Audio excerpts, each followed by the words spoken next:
Hello friends,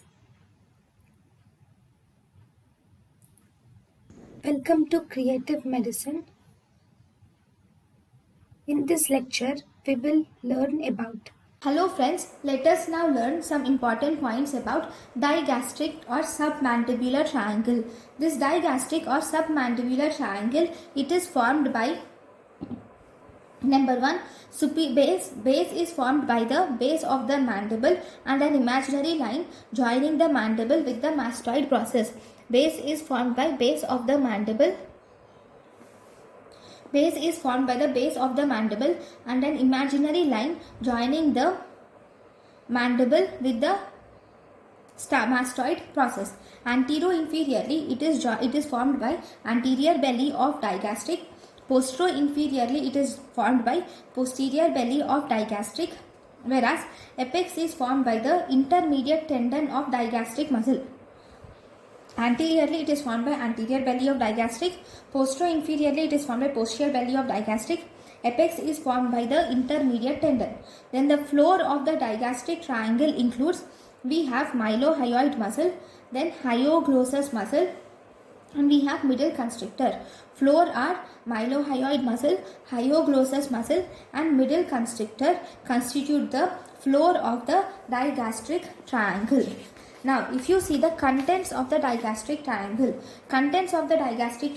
in the anterior part, digastric triangle has facial vein, facial artery. This is submandibular gland.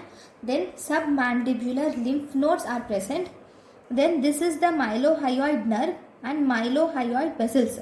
Mylohyoid nerve and vessels are mainly present in the submental triangle and they traverse to the digastric triangle.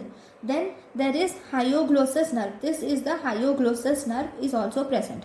So these are the hypoglossal nerve is also present. So this is the contents of anterior part of triangle. Then we have what are the contents of posterior part of digastric triangle. In the posterior part of digastric triangle, you will see external carotid artery, internal carotid, this is external carotid artery. Then you will see internal carotid artery, internal jugular vein. Then in between external carotid artery and internal carotid artery, you will see vagus nerve.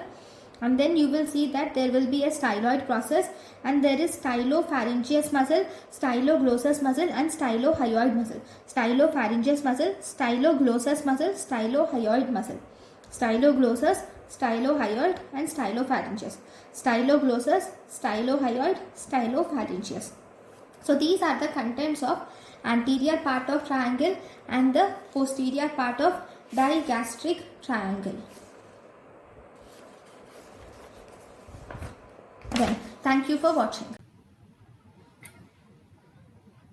Thank you and thank you for watching.